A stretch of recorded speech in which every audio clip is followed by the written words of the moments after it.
For this last part of the conference, before the wrap-up, we're going to do this inspiring stories, and those of you who already know me know that I already say this same thing. I know we come from different backgrounds, and the projects come from different backgrounds.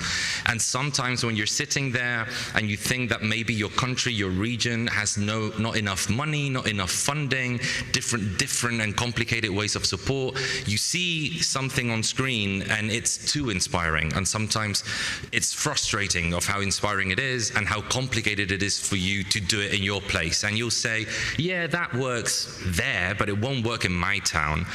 The answer to that is overcoming that frustration, not because you have to do that same project, but maybe, and that's what Europa Cinema Labs is all about, and the conference is all about, is to find the tools to just maybe get one little idea and how to translate that to your own context. So if there's anything that you can do this morning beyond getting inspired, is try to overcome that maybe fear of frustration and just get a little inspiration. Maybe it's a chair, a different kind of chair for when kids come to your cinema. It could be so many little different things.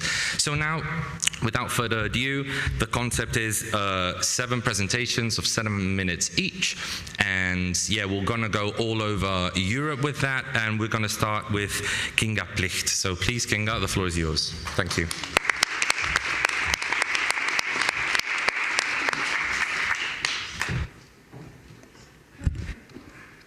Bonjour, Paris. Thank you for inviting us. It's really nice to be here. Welcome, everyone. Welcome from Poland. I'd like to, introduce some kind of project we did in our country, in Gdynia, and I'd like to show you something about our idea.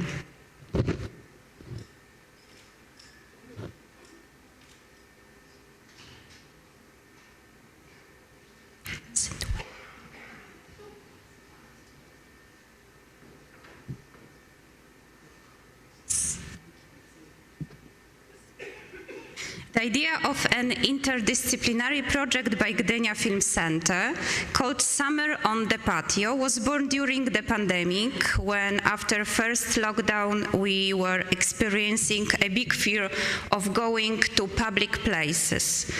We were looking for some new forms of contact with audience, like all of you, aiming to bring them back to the cinema, however, still under a full sanitation regime. It was natural for us to use the open patio, red stairs outside we have at Gdynia Film Center. That was the very beginning. But now, 3 years later, it's already difficult to relate to the pandemic. The idea for the project was also born out of the fact that we had always advertised Gdynia Film Center with the slogan, more than a cinema. It seemed obvious to us because of many workshops and meetings we organized. However, before the pandemic, most of them took place inside the building. Now we went outside. Because of it, for years, some wrong information was used. They thought we were a closed facility dedicated to Gdynia Film School, located in the same place.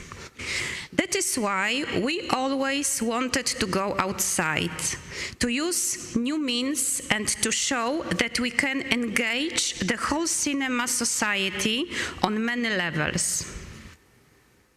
Pandemic helped us communicate this. Together with the whole team of employees, we created intensive brainstorming sessions how to reach every social group with limited resources. Every employee does something different and has different hobby, which we assigned to specific activities and place in the film area.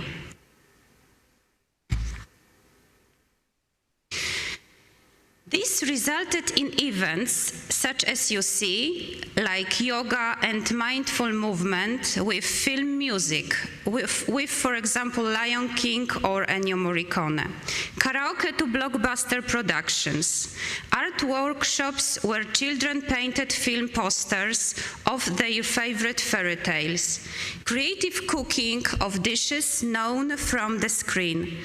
In our cinema cafe, for example, of them walks, as you see, around film in Gdynia. We managed to make people realize that they can be a part of the cinema all year round, not just only when we organize Polish Film Festival in Gdynia Film Center. We need to think about the cultural institution more broadly than just the regular repertoire, and sometimes use simple ideas in order to reach the widest possible audience and create a model of film education. Film can be an inspiration for many activities, a pretext for a conversation on every topic. The diverse program has allowed us to attract the wide audience. We started to collaborate with the institutions that promoted our project to their regular customers. We started to be treated a bit like a cultural center. People started to visit us year-round, rediscovering events for school groups or seniors. Finally, that is me cooking in the cinema cafe. So our employee was involved in the project. Finally, there was a reason for everyone to come in. This project also evolved. All our activities returned to the regular working. In next edition, we began to implement ideas that were already less time-consuming, but at the same time, far more efficient and spectacular. It took us 3 years, because we started 3 years ago, to make this year's 3rd edition. So we didn't stop 3 years ago, we continued the project with a small promotional effort into a popular place for local people and a place of interest for tourists, especially in summer for people coming to Gdynia as a seaside resort. We think that Summer on the Patio is extremely attractive and innovative for every age group. We want to change the way people think about cinema by this project to educate in easy way, not very difficult and complicated, just easy way and simple ideas we use in our work to show how the cinema, how the movie can be used in every our attraction. When people come to us outside, then can discover the cinema inside. So this is the reason. We would not have achieved such a spectacular success, of course, without the support of Europa Cinemas, thank you very much, state and private institutions, which allowed us to start the project during pandemic and now continue it in the following years. As a result, Summer on the Patio has become a part of our cultural events calendar in Gdynia. Let me show you a short movie in moving weights a little bit.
Thank you very much. Thank you very much. Thank you, Kinga. So now, please, we can welcome to the stage Mirona Radu.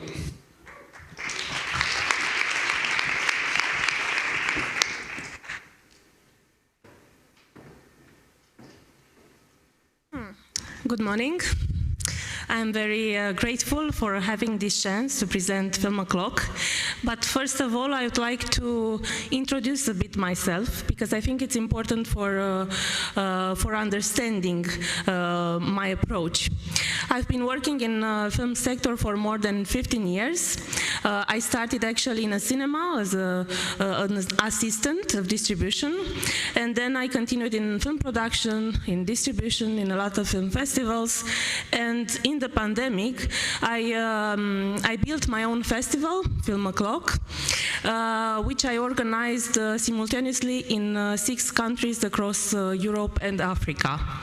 Therefore, I always wanted to have the chance to connect people across different countries with different cultural background, to have the chance to put together and discuss films, and in a way to find and to deliver meaningful impact. Therefore, what is Film O'Clock? Film O'Clock, as I said, unites the north of Europe with the south of Africa. It's about not only film experience, it's also about celebrating diversity in languages, diversity in many aspects. You can see here our values and our mission, that we really think we have this mission to build a cultural bridge, and in a way to show our passion and our true love, not only for films, but also for the others, for the other people. We started with, actually with 5 countries. We had on board Lithuania, Romania, of course, being based in Bucharest, Greece, Egypt, and South Africa. And for the second edition, we added Bulgaria.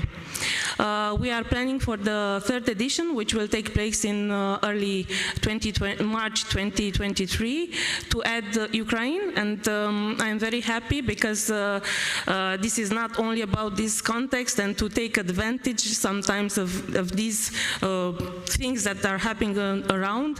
I had good connections with Julia since the beginning, but we didn't have the chance actually to implement, being a very tough project to implement in different cities and countries. But now we already established some things, and I'm very happy that she will take part with the content and with some screenings in Kiev. Regarding the audience, of course, we are targeting the young audience who is connected online, always knowing what is happening in the cultural world. Why? Because every screening in the cinema is followed by a discussion which is streamed in the cinemas and which is streamed also online. So in a way we want both to bring people inside the cinema to watch the films, but also to take part in these discussions, which can be only online. Also, because of our content and our direction to show actually two types of films, contemporary films and also classic cinema, we target also the real cinephiles and the expats, because sometimes the expats are more involved in the cultural sector than the others. Here are some numbers. As I said, I built in pandemic the festival, so we used first Festival Scope as the online platform, and we had only in-person screenings in Bucharest, in the cinema that I'm programming and coordinating, Peasant Museum Cinema. It was impossible that time to organize in-person screenings in the other cinemas, even if we had partnerships in the cities, in the main cities. At the second edition, we succeeded to be and to organize in-person screenings, which made us very, very happy, because this was the aim from the beginning. We also increased the number of the guests and the speakers for the Q&As and for the other debates. And we also changed a bit the structure with some intercultural meetings. Therefore, we also present musicians, graphicians, painters, a lot of other artists from these participating countries, in order to have a broader view of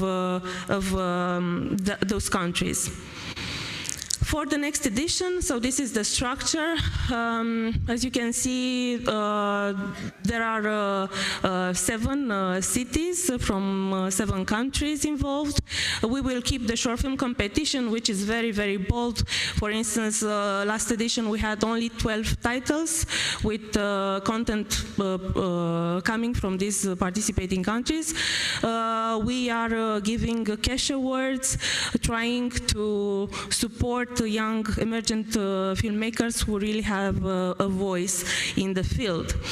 And of course we will keep the classics cinema section, because we really believe that it's impossible to build and to innovate, to have something new, if you don't know what was made before. So we screen cinematic gems from each participating countries, and we have very good collaborations with national archives in the countries. We keep also some online events, because not only this is the trend, but also— 1 minute, Mirona. Yes. Not only this is the trend, but also it's more efficient in terms of providing professionals with experts that can easily be reached in online. So we will keep the online industry talks, the online masterclass, and the international cocktail.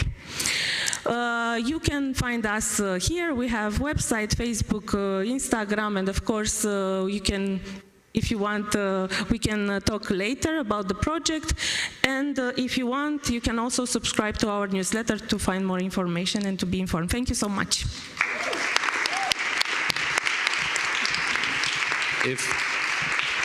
If any of you have a quick question, we can have like a quick question after each presentation. So if someone has a question, the floor is open.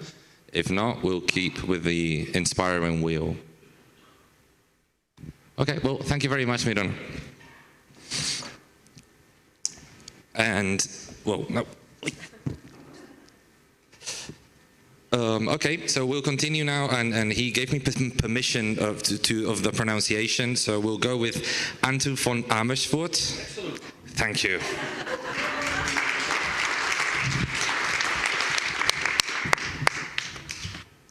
Good morning. My name is Anton van Amersfoort. I'm the head of program of MIMIK in Deventer, the Netherlands. I'm proud to give a small presentation of our new cinema, which we're very happy to have. On the picture you see the front of the theater, which is a modern construction combined with a medieval tower and an old city wall, which is of the old fortifications of the old Hanseatic town of Deventer. You can also see a balcony, and now I gotta see if the pointer is working, which is over here. When you're on the balcony, you see just over the city wall, and you can see the river, the IJssel, which is flowing in front of the theater. As you can see, the cinema is located at the banks of the river. I'll point again. In the heart of the town of Deventer, in the front of the theater, you can see a small landing spot. There's a small local ferry crossing the river from early in the morning till late at night. Lots of people park their cars on the other side of the river and then take the ferry to go to the cinema. It's a bit like in Amsterdam, maybe you've seen it, you also need to go use a ferry to get there. We've got some colleagues who park their car every day on the other side of the river and then take the ferry to go to the cinema.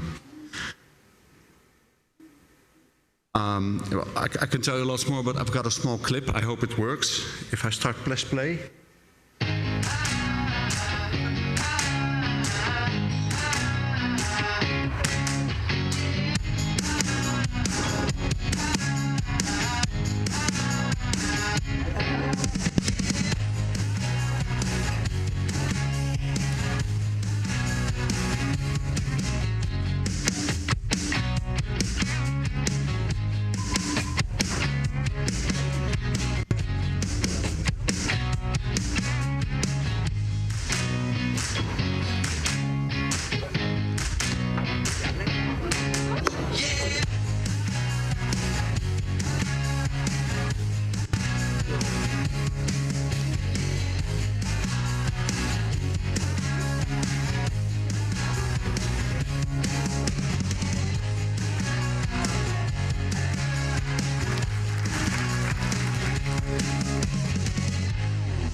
Thank you. I didn't make it myself. We're very happy with the people who made it. Some history then, because we opened in 2020. We are a merger of Cinema Filmhuis de Keizer and Theater Bouwkunde. The Cinema Filmhuis de Keizer was established in 1974 by some local enthusiasts who were pretty angry about the fact that no art house films were to be seen in the Netherlands, at least not in our town anymore. It was just Hollywood, and like the Fellini, Bergman, like all the great authors were not screened anymore. So they started their own small cinema, which started with one night a week at a local theater, and then in 1984 it got its own one-room cinema. In 1995, on the picture on the left, you see Filmhuis de Keizer. We started that. In 1999 we joined Europa Cinemas and have been a proud member of the network ever since. On the other picture you see Theater Bouwkunde, a small local theater. It was on the second floor above a restaurant, about 100 seats. We've also screened film there in the beginning of the 80s when we were together, and in 2020 we got together as an organization in this one building. As you see, we also screen theater. We stage theater. We opened in 2020 just between two Corona lockdowns, which is something I cannot recommend, to be honest. But enough about that. I mean, we've left these terrible days behind us, so let's move on.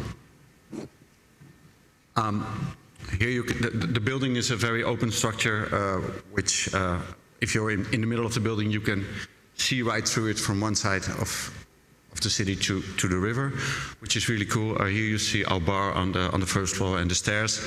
It's really open, and we often say, you know, we want to be a very open organization, open to everybody, and the building sort of reflects this. Of course, it's all about cinema. We've got 4 rooms, one with 143, one with 72, then 60 and 50. All of the rooms have got a different color of seats by the Belgian manufacturer JAVIER. We've got wall-to-wall screens, of course, everything you might expect in a modern cinema. We start screening every day at 10:30, early in the morning. In the morning we get, of course, mainly an older crowd and some people who've got a cinephile pass, which they can go and watch films as much as they like. And in the evening we start the last screening, usually about 9 o'clock. Since we're in a province town, we do not really have lots of late screenings. We don't have lots of audiences if we really start later at night. Of course, we do all the things you might expect from an art house, like the repertoire, the new films, children's screenings, retrospectives, special programs. We've got an educational department. We get lots of school children every day, or every week, not every day. I wish that was true. And well, these are the 4 screens, and now I'll show you the 5th screen. This is our theater. You could see in the film we stage lots of theater, about 120 to 140 a year, which still leaves about 200 days on which Anton, is empty. 1 minute. 1 minute. I've got to hurry. Like for instance, today we've got theater, and tonight we'll screen a film in the room. We've got an afternoon session for the theater. The stand is retractable, so we can use it for like parties and stuff like that. If it's cinema, we can accommodate 135 people. If it's theater, we can do 200. As you've seen in the film, we've got a bar and a restaurant. The cuisine is tasteful, healthy, lots of vegetarian and vegan food, organic beer and wine, and we try to work with local products as much as possible. Oh, this is it. Thank you so much for watching the short presentation. Please feel free to visit us if you're in the Netherlands. So, yeah, again, if someone has a quick question, we can open the floor for you. I won't confirm nor deny that this is putting the lights on so to wake you up, just in case, but yeah. Thank you very much, Anton.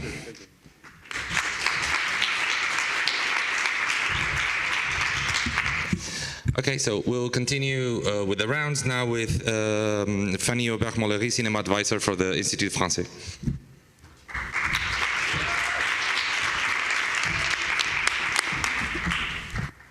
Bonjour. Good morning. Buongiorno, I can't tell you how thrilled I am to have shared with you 3 days of European culture. We feel very, very European. So we had a little world tour starting with the o'clock with my Romanian colleague that spoke about South Africa. But if you're ready to follow me, I'm going to take you on a world tour. So buckle up and let's go. What is Institut Français? Institut Français, it's a diplomatic agency. We depend on the Ministry of Foreign Affairs and Ministry of Culture in France, and the goal of this agency is to promote French culture worldwide, or French language, and to connect with local cultures, because of course the only way to bridge cultures is to connect. This network, this cultural diplomacy that France has had and developed for many years, has a tool, a very concrete tool. Those of you who were there on Friday morning, yeah, you might have seen this map. We are, when I tell you that I'm taking you on a world tour, we have the luck of having agencies, instituts, or Alliances Françaises, which are cultural centers that promote French language but also promote French culture and local culture, local cinema, as well as French cinema worldwide. There are many of them, but among all those instituts or alliances, 67 of them are equipped with DCP and are theatrical venues like yours. Sometimes they have other activities like performing arts or lectures or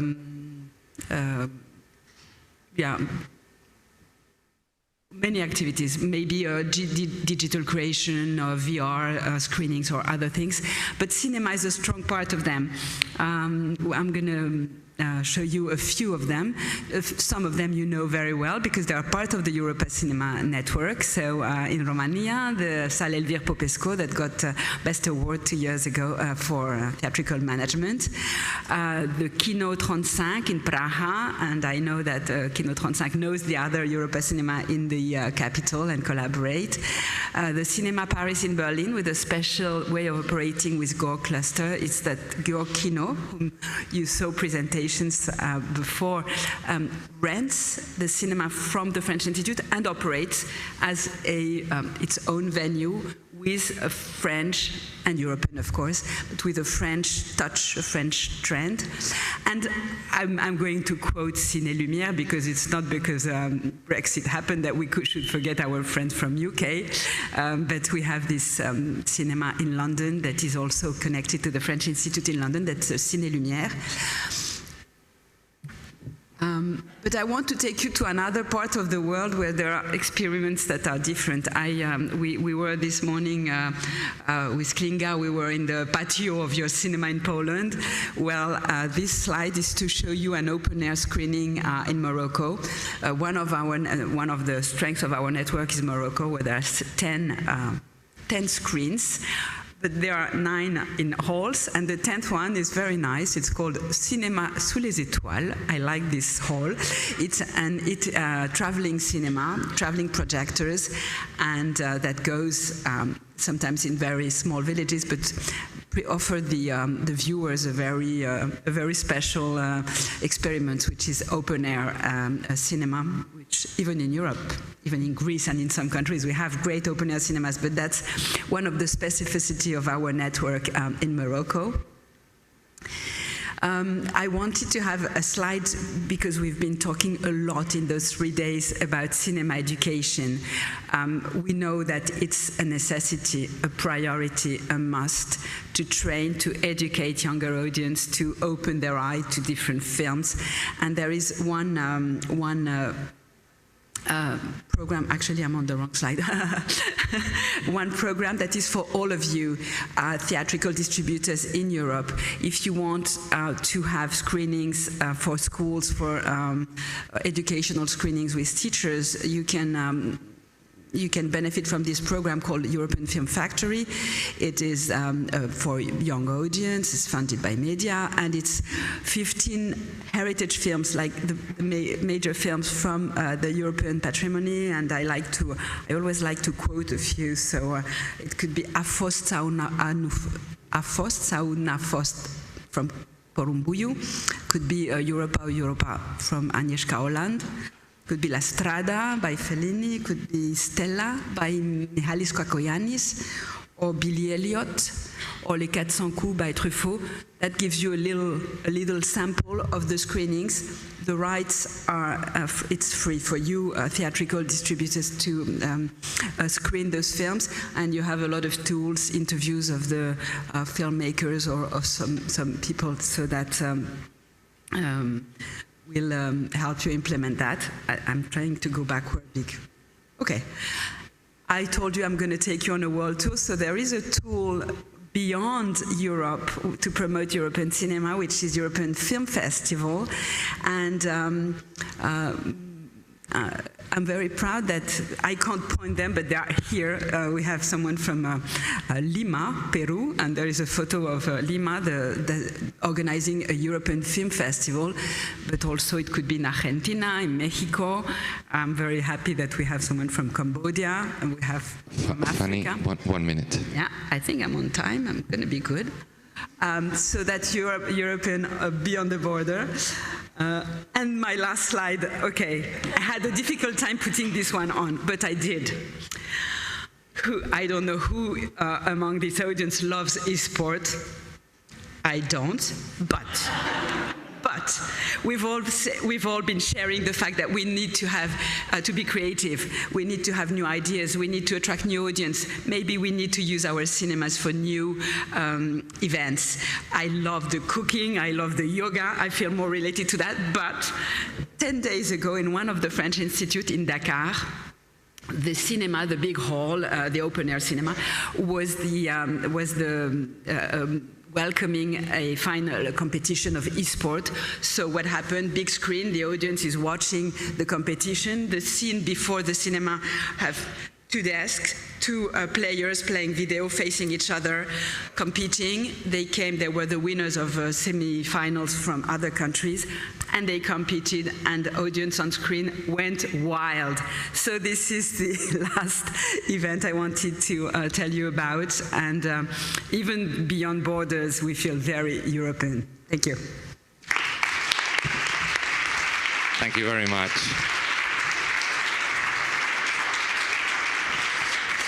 Okay, we're getting there, so now please, Cécile Becker, if you want to take the stage.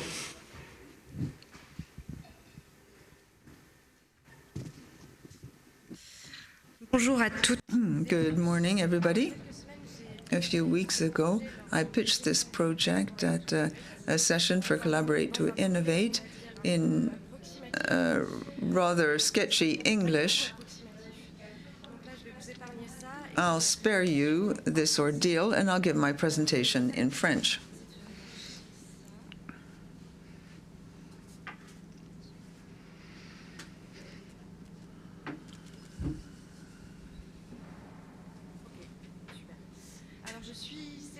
I'm Cécile Becker, General Secretary of ASUS. This is a function you often find in the performing arts. It means I'm in charge of media, communicating with the public, partnerships. This Labo Media project, the Media Lab, sorry, I'm having trouble with my slides. The Media Lab project is dear to my heart because I was a journalist before I worked for the cinema, and also this is a project which embodies how we want to put the public at the center of our concerns, at the center of what happens in the city. Cosmos is a municipal city. The building belongs to the city of Strasbourg, which entrusted management to our association last April. It's the first time in 30 years that the cinema has changed management. The city gives us subsidies. That's wonderful, but it means we have a lot of responsibility vis-à-vis the public. We turned the association, therefore, into a cooperative where the inhabitants can join to manage the cinema together with us. That's why we have lots and lots of projects linked to the public. For the time being, the cinema is being renovated, and we are eagerly awaiting its reopening, which should happen, we hope, in the spring. The Media Lab will be a tool to editorialize our program. The idea is to talk about the films in our program and enable all those who want to look at our communication. This communication should not be top to bottom, but it should be something that's done together with the public. If the public identifies with the language it's reading, it can identify it, will feel more taken into account, more involved. And all the people involved in this project will become ambassadors of the cinema vis-à-vis their peers. In this Media Lab, there are various things that will be created, a journal with interviews, analytical texts, and so on, a brochure to set out our programming with film reviews, podcasts, and videos, these trailers, for example. We believe that paper and social networks are complementary, and you can do wonderful things if you use all these four formats. Everything will be created with the audience. People will learn how to do this through workshops. In other words, the Media Lab, our cinema is like a social network. The idea is to put the social network in the cinema and continue to discuss about films in the cinema itself. At the Cosmos, the Media Lab will be located on the first floor. It's a little 8-square-meter area you can see on the right, and it looks over the lounge. The lounge will be a sort of an extension of the bar and restaurant. The setup The place is very small, so the setup will be fairly minimal. It will be an opportunity. We'll be able to move it easily if we hold workshops in schools or elsewhere in the city. I want to talk about collaborate to innovate. I think the Media Lab is a way of changing the way you view communication and its possibilities too. The idea is to share with other cinemas, good practices, of course, but also ideas, formats for workshops, and above all, the idea is to share content. You never have time to do everything.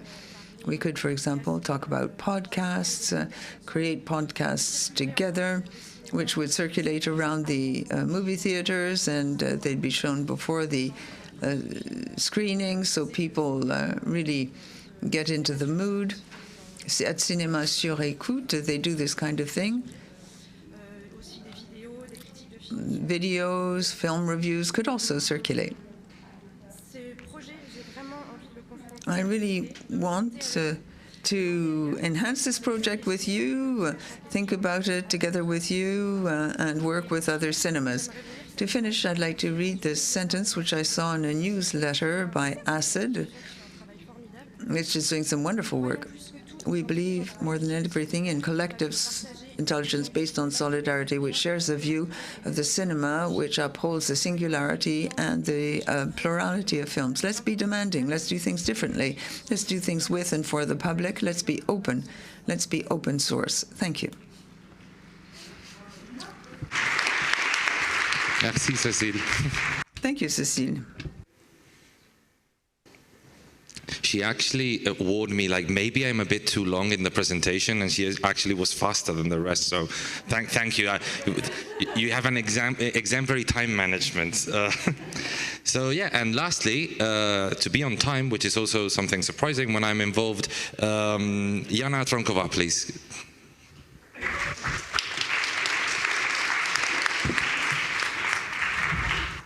Right, good morning. With the last presentation, I'll take you to 4 cinemas in Prague, which are Kino Světozor, Aero, Bioko, and our newest Kino Přítomnost.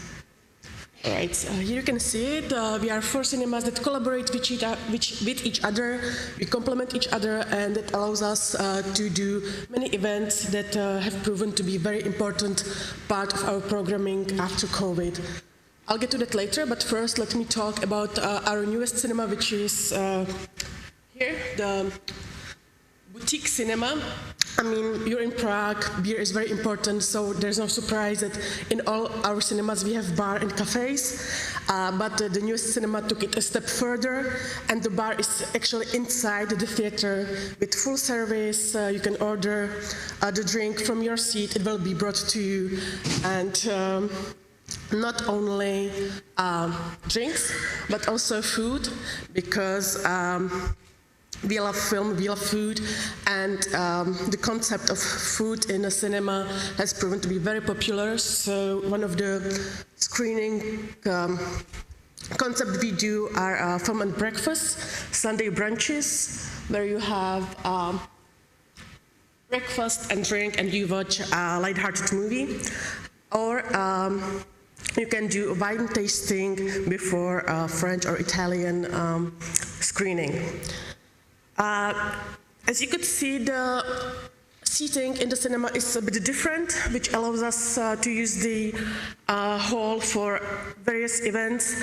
And one of the newest concepts we do after COVID, which we developed, is streamed sessions, which when we collaborate with the distributor and we have, I don't know, a preview or a premiere, and after the screening there's a Q&A, which you can see here, and it's streamed to all other cinemas, which can be not only in Prague, but in Brno or Olomouc, Prostějov, other cinemas, and all the people that are participating can ask questions, and it's live streamed to all the cinemas. Not sure. So, or we can use it totally differently for jam sessions where the musicians gather on before the screen. Sorry. All right, as I said, we are 4 cinemas, and we can do many different events. And one of those are previews or premieres, which bring a lot of people that would not normally attend a screening. As I said, it's very important for us to make a special something, even if that means only creating a Facebook event. Because when you have a movie and people see it, that there's this precise screening at this certain day, they will come at that date, but they will not come a week later. But when we do that, we like to decorate the place. So here you can see we had this like frames for a Triangle of Sadness with the sign, give me your Balenciaga look or give me your H&M look. We also had a small refreshments with Nutella and pretzel sticks. And as I mentioned, the Q&As, sometimes we also manage to do it with the foreign directors. Here's Joachim Trier after the screening of The Worst Person in the World. Red carpets, just fun that people always love to feel special. I mentioned events. I don't know about you, but we have been a bit struggling with the current offers. So we sometimes go back in time, and it proves immensely popular. We did extended version of Lord of the Rings marathon. We sold it 3 times, so almost 1,000 people came to one cinema in a span of a month to watch 13 hours of Lord of the Rings. As I said, we sometimes go back in time. Here in Kino Aero, we do a special screening every Monday, and this is a cycle that we've where we noticed a change in the audience before COVID and after COVID. So before COVID, like the most sold out screening would be movies like Last Boy Scout, Predator, Rocky, those 80s B action movies.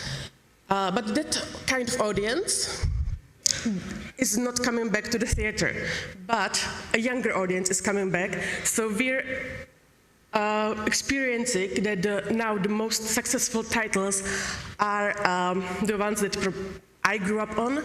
So here you can see 50 Days of Summer that was sold out, Lost in Translation, we did Shrek Marathon, Twilight, so much younger audience is coming to these special screenings, and they don't mind that they can watch the same movie on Netflix or on HBO. They love coming to the theater, and I think you can imagine the atmosphere on Dirty Dancing on Valentine's Day, which when in the final scene, there's a bit worried that the whole cinema will break down.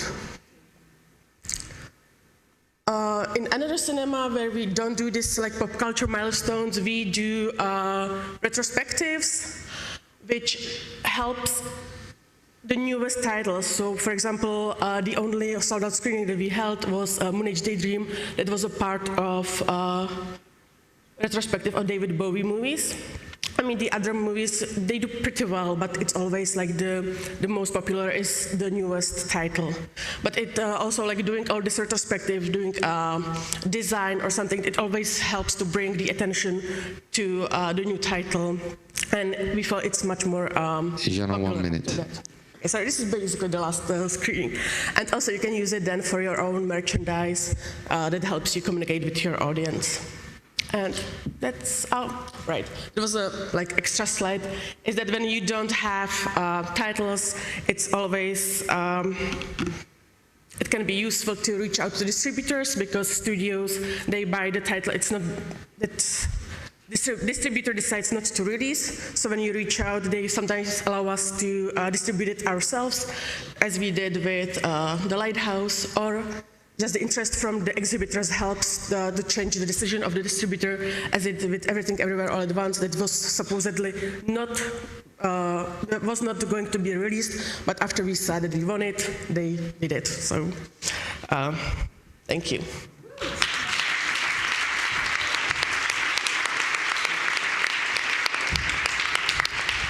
Well, Well, thank you very much. Thank you to all the presentations, and please, again, feel free to contact them to just get more information from them. And yeah, we'll keep going now, no breaks, still go straight ahead with the summary. So thank you very much.